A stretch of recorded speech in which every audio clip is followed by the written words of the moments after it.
Call to order. This is the regular meeting of the Complaint Committee of the Sunshine Ordinance Task Force. Chris, will you please call the roll? Yes, sir. Member Goldman? Here. Member Goldman present. Member Johnson?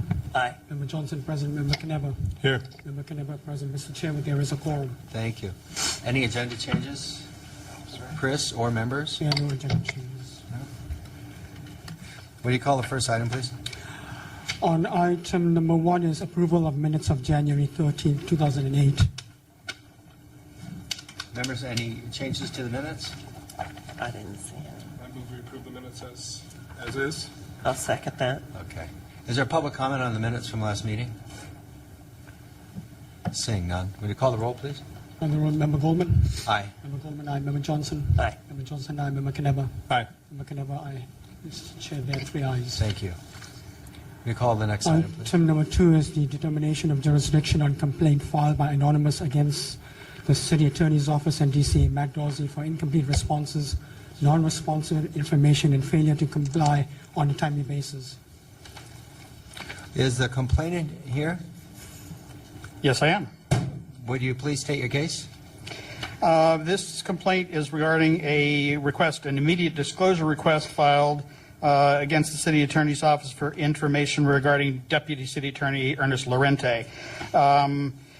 Basically, if you look at the documentations provided by myself and the City Attorney's Office, no one contests jurisdiction. So basically, that is the end of that. However, I would like to go on to address the issues that the City Attorney, in particular Matt Dorsey, wrote regarding this hearing. I have this copy of each Chris, of these for the members of the commission, or the committee, and one for the record, and I would like these to be included for the record to the full task force. This is a Department of Human Resources listing for a Manager 3, which is the position that Matt Dorsey holds. You will see there I've highlighted at the top the salary range is $94,000 to $120,000 a year. I would like it noted that Mr. Dorsey makes a salary of $120,042 a year. If you turn to the second page, there is a highlighted line saying knowledge, skills, and abilities, and it lists knowledge of federal, state, and local rules and regulations pertaining to assigned division, project, or program, principles and practices of management, administration, budgeting, training, and personnel management. If you then look at the, let me say that I think it goes without saying that most of us would assume that he's getting the top pay rate in that job, and having a specific issue in his position description saying he's responsible for knowing these laws, that it is unquestionable he is aware of all the commitments to sunshine and any other public information laws that are applicable in this case.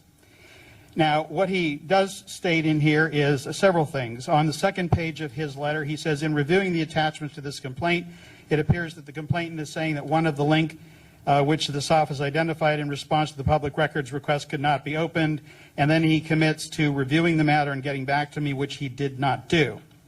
In the very first paragraph, he starts talking about, out of fairness, we should know. I have a hard time believing that someone who is paid $120,000 a year, who has served as the public information officer for the City Attorney's Office, cannot look at a document that he himself provided and determine whether or not someone might find some deficiency with that document is kind of ludicrous.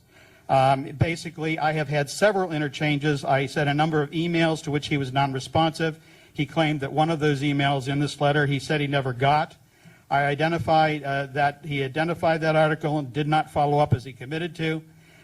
He kept making statements that he couldn't remember, the past acquaintances. Now, one of the things that I would point out is 2 of the documents I presented are requests that were made about 2 other people in the City Attorney's Office, DCA Molly Stump and Mr. Dorsey himself, which were worded in exactly the same word taken from the section of the law saying the following information may not be withheld.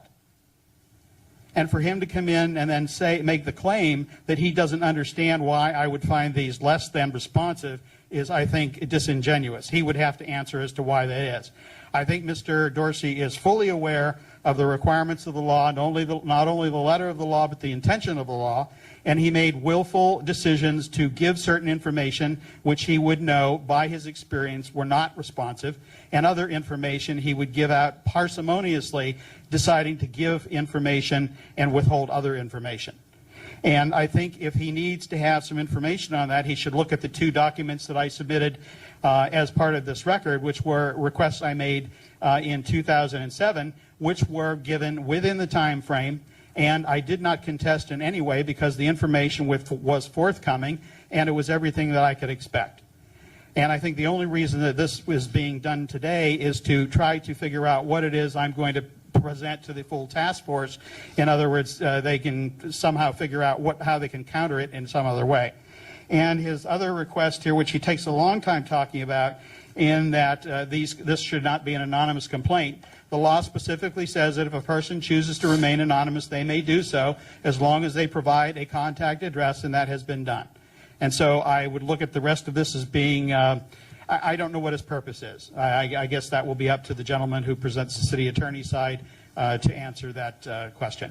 But I submit that there is full jurisdiction for the task force, and I will present the information to the full task force at the time of the meeting on the 24th. Thank you. Have we a representative from the city attorney's office? Mr. Zarefsky. Yes, thank you. I'm here mainly to listen more than talk, so I think my presentation will be relatively brief. As was indicated in Mr. Dorsey's letter, there were 2 concerns that the city attorney's office had here. The first one is that as we look through the materials that had been submitted by the complainant, it was very difficult to know the particulars in which the complainant was saying the city attorney's office hadn't complied with the law. And I have to candidly say that after just hearing the presentation we heard, I don't feel we know anything more than we knew before. What we just heard from the complainant essentially was the idea that, well, Mr. Dorsey should be generally aware of the law, and it should be up to him to look through the materials and figure out in what way the response was inadequate. And that's precisely the point. I mean, it's up to a complainant as a general procedure to at least give some direction to the department that is being complained against as far as what the department has done wrong. Is there something we redacted that we shouldn't have redacted in the complainant's mind, for example? Is there a document that we should have provided that we didn't provide according to the complainant? Things of that sort, so that we're not then coming to the full task force essentially knowing simply that the complaint is about the public records request and our response, but not knowing anything more. So that's the first question or concern, and that's the main reason for us being here today. It was not a jurisdictional thing. There's no question about the task force having jurisdiction, but it was the idea, as alluded to in some of the materials from the task force, that one function the complaint committee can serve is sort of like a pre-hearing conference as far as fleshing out the issue more clearly. The other concern that we had was the idea of a city body, which is a public body and is devoted to open government, having a public meeting in which a department is charged with something and allowing a complainant to proceed anonymously. This is virtually unheard of in my experience. It's one thing to say that someone can submit a public records request anonymously. People can argue about that, but I mean, it's one thing to make that point. It's another thing to say that when there's a public proceeding, that a complainant comes forward anonymously. I'm not sure what the legal basis for that would be. There might be particular situations involving a juvenile, for example, where there's some sort of concern for juvenile privacy or something like that. But this is a situation where there's nothing about the complaint that's particularly sensitive. There's nothing about the complainant's identity that's particularly sensitive, in the sense that obviously the department knows who the complainant is, and it seems very strange for a Sunshine Task Force to have a proceeding in which there would be anonymity. And so One of the things I was hoping for in this proceeding, which, again, I don't feel we really got from what we just heard, is there some reason, there's some rationale for this extremely unorthodox request that a public body devoted to open government have an anonymous complainant. So that's really all I have to say.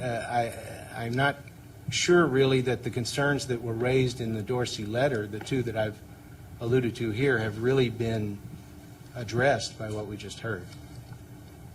Thank you. Rebuttal? I think you get discussion and then he had, and I had.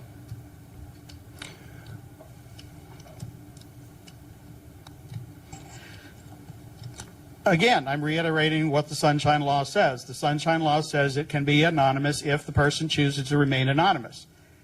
And the only reason my perception is that the city attorney wants that not to be that way is what he has done to other people, including persons such as Mr. Crossman, where they start to put out answers saying that basically this individual is taking too much of their time and making specious requests and things like that. But that doesn't preclude the fact that I might be representing someone else, and as a result choose to remain anonymous because I'm not actually speaking for myself but for some other person. Whatever the reason, the law specifically says I have that option. And as far as the statements, if they want to know exactly what I would expect, they can go look at the two letters that I submitted from 2007. Those letters were given to me within a 24-hour time basis. They were given to me with answers which were complete and responsive. And what I'm saying is that if the public information officer, Mr. Dorsey, who gets paid $120,000 a year and another $16,000 in benefits, can't look at his own responses and tell where someone might consider them to be deficient or non-responsive in total, then I think it's either saying he's incompetent or he has something else on his agenda. I have dealt with Mr. Dorsey in the past. What he does is he lets it get to this point in the proceedings. He fights you, and then what he does is he gives you one more piece of information and then puts out forth a demand that you withdraw your complaint. And then he presents the fact that you agreed to that, which is totally untrue. So basically, I am doing it for the same reason I feel the city attorney's office is doing it. They want to play politics. It's not unfair for me to do the same. You were right. I did take your rebuttal out of order, but that's okay. Members, questions, discussion? I do think that this, I mean, this is, they both Excuse have me. good points, but this is part of. Is there an opportunity for... Yeah, we'll have your rebuttal Yeah. soon. Yeah. But I still think it should go. I mean, we have jurisdiction, obviously, and I think it should go in front of the full body to talk, to discuss all these matters. So I move that we find jurisdiction. I second that. In the meantime, we'll hear your rebuttal. Yeah. It's about a 2-sentence rebuttal. Oh, that's fine. I think that essentially what the complainant did is just reiterate what he said before. The one thing that I would suggest is that he proclaims strongly there's a right to have an anonymous complaint before a public body in a public meeting. And I'm not sure, as someone who has some expertise in these matters, where that right comes from. As I said before, there may be particular instances like when you have a juvenile complainant or something like that, but I don't believe there's a general right of that sort. Okay, thank you.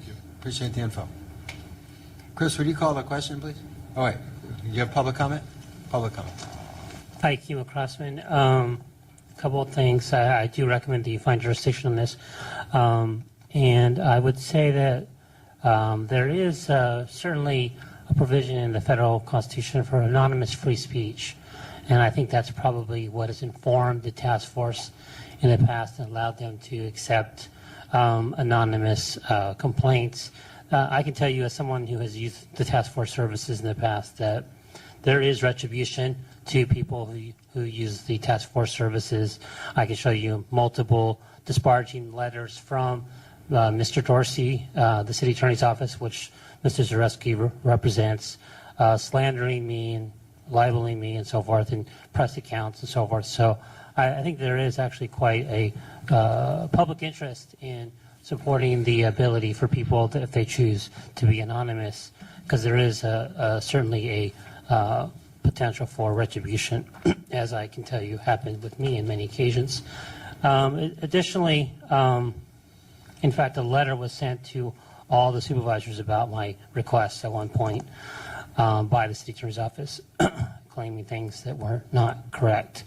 I would, though, encourage Mr. Hartz to give you the name of a specific document that he feels has not been provided. If he's going to win his case, he needs to give you the name of a specific document that he knows the city attorney has that he has not provided. If he doesn't do that, I think he's going to have some trouble. But that's all I have. Thank you. Chris, would you call that question on jurisdiction? On the motion to find jurisdiction, Member Johnson. Aye. Member Johnson, aye. Member Knipper. Aye. Member Knipper, aye. Member Goldman. Aye. Member Goldman, aye. Mr. Chair, we have 3 ayes. Thank you. Will you call the next item, please? Item number 3 is precluding matters of complaints not covered by the Sunshine Ordinance. Right. Now, this had come up in our last full task force meeting where something had come before the administrator, and the administrator had decided that it didn't need to come to the task force. So what I think we should do is come up with a way where, you know, I think that's a good idea, to have things that aren't really sunshine matters kind of knocked out if need be. But I think we need a more formal procedure to do that, right? Just so, I mean, rather than, it almost seemed like a whim, like, well, you know, I felt that wasn't even a 12L thing, so we're not going to hear it. I think we have to do a little more formality there, you know what I mean? Absolutely. No, I Thoughts? actually spoke to Ernie Lorente, and apparently in the past, the way that Frank has handled these matters is that he actually consults with Mr. Lorente. If there's a question, if it's not completely obvious, he'll consult. Right, right. So to the extent that you can't come up with a procedure, I just wanted you to be aware of that. Yeah, yeah. And I was thinking it would involve the city attorney in some way. Just as you folks write a jurisdictional letter, if Chris were to contact you and say, this thing came across my desk today, and I'm thinking, you know, it's wacky, what do you guys think? And then you say to him, well, you know, this is what we think. If we were to take it to the level of a jurisdictional letter, this is probably what we would find, something like that, just to bounce it around. Yeah. Members? I agree with you. I do think that there should be at least something sent off saying that we don't find this jurisdiction, something more formal, just because it kind of You mean back to the yeah, complainant? yeah, to say. And why? Yeah, I mean, Yeah. we don't find this is not covered, such and such. I mean, it could be basically a form letter that is filled in for each case, but I think it would be probably help us to at least to get our ducks in a row when people come asking again why this isn't in front and what the deal is. Yeah, because they're going to say, you know, I filed this complaint, and I didn't even get to make it to the complaint committee. What's up with that? And that way we can say, well, you know what? We checked with our attorney, and it didn't even fall within the sunshine. Because, you know, what you're complaining about is X, Y, Z. So do we want to make sure? I mean, these are not even to come to the complaint. They're talking about stuff that wouldn't even make it to this. Yeah, it doesn't even make it as far as this, where, Yeah. you know, Okay. yeah. It's just to get forwarded that? Forwarded? No, not even Not even forwarded. forwarded. We Say just have something- to, yeah. Have it come Say back? somebody comes to Chris with something that they claim is a complaint under the Sunshine Ordinance Task Force, but it isn't. Their supervisor met, this is an actual complaint that came before us, I don't know, 18 months, 24 months ago, and it made it to the full task force. One of the supervisors met with a local neighborhood group, right? Out in their district, some evening, their supervisor met with the local whatever. And somebody felt that it was a policy body meeting, and they filed a sunshine complaint, and, I mean, it's not a sunshine complaint. The supervisor can meet with the neighborhood parks group. It doesn't make it a policy body meeting. So we have to find a way to weed that kind of thing out, right? But in a way that everyone for instance, with the form letter, they get a form letter back saying, the Sunshine Ordinance does not cover a meeting between supervisor and the neighborhood parks group, or something like that. So they know why. So it's not that they're being ignored, see? Yeah, yeah. Great. Would that be something we could set up between Chris and your office, or something like that? Yeah, yeah. Ernie's aware of it, and he Okay, okay. Should we have a motion? We have to come up with wording for one. Let's take some public comment. Maybe we'll get some brilliant ideas from some of our sunshine advocates out there. Hi, Kimo Crossman. I don't think it's a good idea to have the administrator be given the authority to dismiss complaints in any way. They should always come before you to make any decision at all. You're welcome to find no jurisdiction here, but I don't think it's a wise or prudent thing to have the administrator saying, I'm not sure if this is a complaint, I'm going to send it off somewhere else, and never have a public hearing on the matter. Let me point out to you 6729-6. It says, when such funds are provided or managed by an entity and not an individual, that entity must agree in writing to abide by this ordinance. That doesn't say nonprofits or profits. It says entity. So basically, anyone that gets funds from the city over $100 or manages $100 more from the city has to follow on the ordinance, and that doesn't even involve the 12L nonprofit provisions. So I just think it's very bad policy to be having an administrator dismissing complaints before they ever provided any rudimentary public hearing. Also, lots of information comes out in hearings that isn't in the actual complaint frequently. And with regards to the example that was just provided of the supervisor meeting with somebody, that does fall under the ordinance. It's not a policy body, I agree with that, but it is a passive meeting. And if you look at 67.4 passive meetings, 67.4A5, it says, gathering subject to the subsection shall include the following: advisory committees or other multimedia, blah, blah, blah, and it includes a meeting with elected officials. So that would fall under, if someone wants to file a complaint about sunshine matter, that would be relevant and should not be dismissed. Further public comment? Seeing none?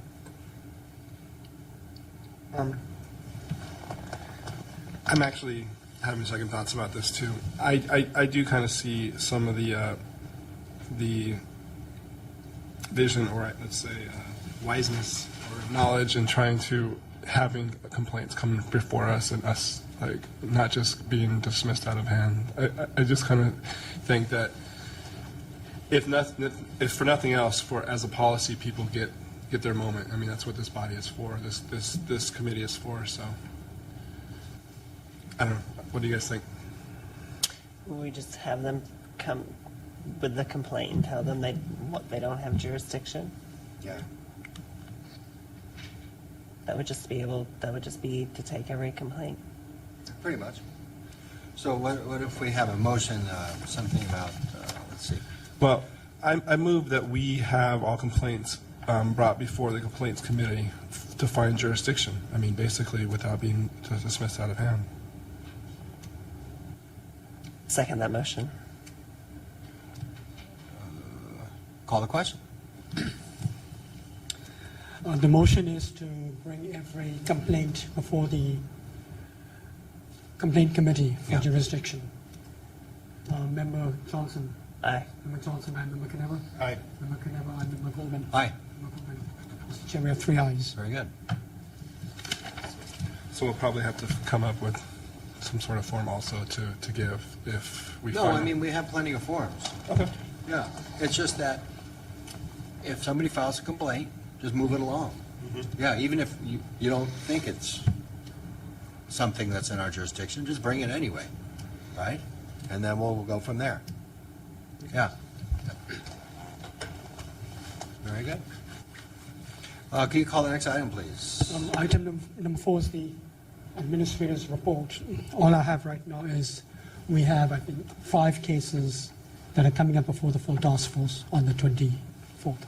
Do we have complaints in the pipeline?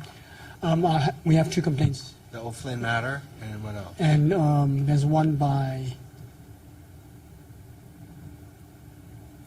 it's against the Public Works Department. It's coming up. Oh, you got the thing there, yeah, okay. How about public, could you call the next item? Item number 5 is public comment. Or items not listed on the agenda. Any members of the public have something they want to talk about? No, I don't believe it. Okay. Oh, Mr. Hartz. This is a general comment which kind of relates to what we discussed earlier. I think there are 2 issues relating to getting information from public agencies, and one is the fact that certain agencies are forthcoming. They simply take the request, they look at it, they do their best to accomplish it, and I think that is probably 95 or better % of all the city employees and city agencies that there are.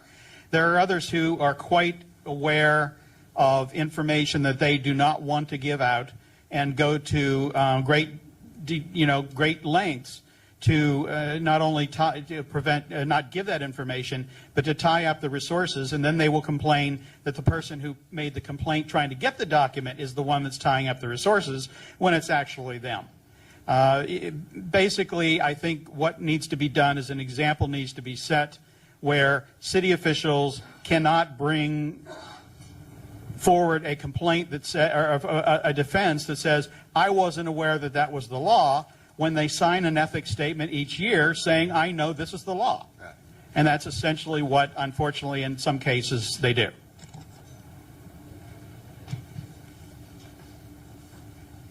Further public comment?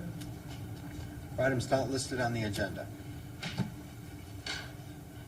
shocked. We see none. What do we got? Number 6, please. Item number 6 is announcements, comments, and questions, and future agenda items from committee members. Committee members, future agenda items? None here. What do you got? Then I would call for a motion to adjourn I move that we adjourn. I second that by a motion. rising vote.